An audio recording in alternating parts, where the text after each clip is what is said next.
Hi hello నమస్తే అండి అందరికీ. అందరూ బాగున్నారా? Welcome to my channel Raj Saidu lakhs YouTube channel. So నేనైతే ఈరోజు మీకు ఈ వీడియోలో ఏం తెలియజేయబోతున్నానంటే, మనందరికీ ఎలక్ట్రికల్ మీటర్స్ ఉంటాయి కదా! ఆ ఎలక్ట్రికల్ మీటర్స్‌ని పర్మనెంట్‌గా క్యాన్సిల్ పెట్టాలంటే ఎలాగా అని చెప్పైతే నన్ను చాలామంది ఫీల్డ్‌లో అడుగుతున్నారండి. సో పర్మనెంట్‌గా మీటర్‌ని క్యాన్సిల్ పెట్టాలంటే ఏమేమి డాక్యుమెంట్స్ సబ్మిట్ చేయాలి?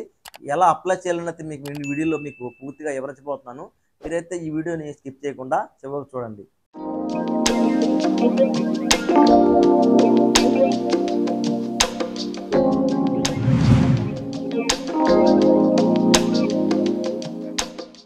మనం ఒకవేళ మీటర్‌ని క్యాన్సిల్ పెట్టేయాలంటే గనక ఏం చేయాలంటే, మనం ఫస్ట్ చేయాల్సిన పనేంటంటే, మనకి ఎలక్ట్రికల్ బిల్ ఇస్తారు కదా!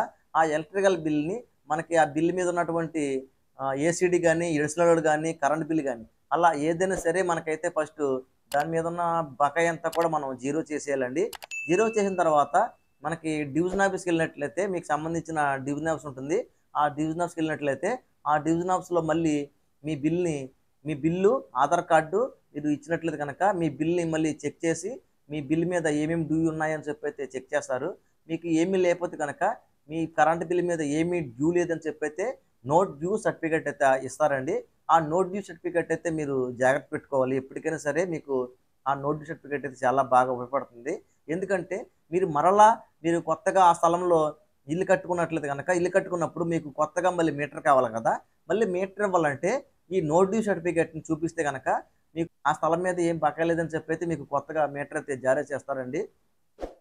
మీరు నో డ్యూ సర్టిఫికేట్ తీసుకున్న తర్వాత, మీరు తర్వాత ఈసేవకి గాని, లేకపోతే మీ మొబైల్‌లో గాని మీరైతే పర్మనెంట్ డిస్మాంటిల్‌మెంట్ అనైతే అప్లికేషన్ అప్లై చేసుకోవాలి. ఫస్టు మీరు మీ సేవకెళ్ళినట్లయితే గనక, మీ సేవలో పర్మనెంట్ డిస్మాంటిల్‌మెంట్ అనే చెప్పైతే మీకు ఒక అప్లికేషన్ అయితే అప్లై చేస్తారు. అప్లై చేసినాక మీకైతే రిసిట్ వస్తుంది. ఆ receipt, Aadhaar card, current bill, మీకిచ్చిన నో డ్యూ సర్టిఫికేట్. ఈ 3 ఇవన్నీ తీసుకొని మీరు ఎలక్ట్రికల్ ఏఈ గారిని సంప్రదించినట్లయితే ఆ ఏఈ గారు మీ అప్లికేషన్ అయితే తీసుకుంటారండి. తీసుకున్న తర్వాత మీ ఏరియాకి సంబంధించిన లైన్‌మెన్ గారినైతే మీ ఇంటికి పంపించి, మీ యొక్క మీటర్‌నైతే రిమూవ్ చేపిచ్చి, మీ మీటర్‌నైతే క్యాన్సిల్ చేస్తారు. ఒకవేళ ఈ సేవలో మాత్రమే కాకుండా, మీ మొబైల్‌లో కూడా మీరు పర్మనెంట్ డిస్మాంటిల్‌మెంట్ అప్లికేషన్ అప్లై చేసుకోవచ్చని చెప్పాను కదా! అదెలా చేసుకోవాలంటే, మనకి ఈ క్రోమ్ ఉంటుంది కదా! క్రోమ్ బ్రౌజర్‌లో ఏపీ ఈపీడీసీఎల్ అని టైప్ చేస్తే, ఏపీ ఈపీడీసీఎల్ వెబ్‌సైట్ అయితే ఓపెన్ అవుతుంది. ఏపీ ఈపీడీ వెబ్‌సైట్‌లో కన్జ్యూమర్ ఆన్‌లైన్ సర్వీస్ అని ఉంటుంది. కన్జ్యూమర్ ఆన్‌లైన్ సర్వీస్‌లో మీకు పర్మనెంట్ డిస్మాంటిల్‌మెంట్ అనైతే ఆప్షన్ ఉంటుంది. ఆ ఆప్షన్ క్లిక్ చేసినట్లయితే మీకు పర్మనెంట్ డిస్మాంటిల్‌మెంట్ అప్లికేషన్ అయితే అప్లై అయిపోతుందండి. ఈ వెబ్‌సైట్‌లో అయితే మనకి అప్లికేషన్ అయితే పూర్తిగా ఫ్రీ అండి. అదే మీ సేవలో అయితే గనక మీరు ఒక ₹50 అయితే సర్వీస్ ఛార్జ్ అయితే ఛార్జ్ చేయాల్సి ఉంటుంది. మనకి ఏపీఈబీసీఎల్ వెబ్‌సైట్‌లో చేసుకున్నట్లయితే ఎటువంటి ఛార్జెస్ అయితే పడవు. సో, ఇవన్నీ చేయడం ఎందుకండి? మేము బిల్లు కట్టకుండా ఉంటే మీటర్‌ని తీసుకుపోతారు కదా! తీసుకుపోయిన తర్వాత మళ్ళీ తర్వాత కొత్త మీటర్ పెట్టుకుంటే వాళ్ళే ఇస్తారు కదా! అని అయితే మీరు అనుకోవచ్చు. మీరు అలా చేసినట్లయితే కనుక మీ స్థలం మీద ఉన్న బకాయి మొత్తం ఎప్పటికైనా సరే కట్టవలసిందే. ఎందుకంటే మీ మీటర్‌ని మీరు ఒక 4 మంత్స్ వరకు మీరు బిల్లు కట్టకుండా ఉన్నట్లయితే గనక ఆ విధంగా కూడా మీటర్‌ని అయితే రిమూవ్ చేసేస్తారండి. అదెలాగంటే మీకు ఆ స్థలం దగ్గర ఎవరు లేనట్లయితే గనక మీకు ఆ స్థలం పక్కన బీపీఎంఎస్ 151 నోటీస్ అయితే వస్తుంది.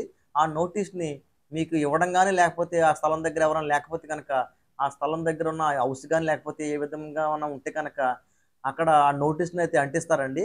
అంటించిన తర్వాత ఆ మీటర్‌నైతే రిమూవ్ చేసేసి పట్టుకెళ్ళిపోతారు. పట్టుకెళ్ళిన తర్వాత మీకు ఆ బకాయి ఉంటుంది కదా మీటర్‌కి, ఆ బకాయి అయితే మీకు ఎప్పటికి కూడా అలాగే ఉంటుందండి మీ స్థలం మీద. మీరు ఎప్పుడైనా గాని మీటర్ పెట్టుకోవాలంటే గనక, ఆ స్థలం మీద మీరు మీటర్‌నైతే పెట్టుకోలేరు. ఎందుకంటే, ఆ మీటర్‌కి సంబంధించిన బకాయి ఉంటుంది కదా!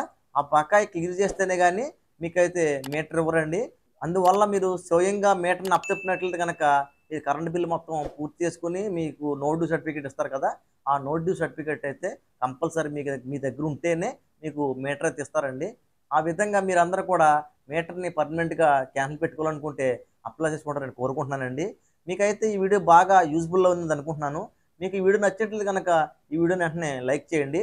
అలాగే మరిన్ని ఇంట్రెస్టింగ్ వీడియోలు మీకు నోటిఫికేషన్‌తో రావాలంటే గనక మీరైతే నా ఛానెల్‌ని సబ్స్క్రైబ్ చేసుకొని పక్కనే ఉన్న బెల్ సింబల్ క్లిక్ చేసి నోటిఫికేషన్ ఆల్ మీద క్లిక్ చేయండి. Thank you very much.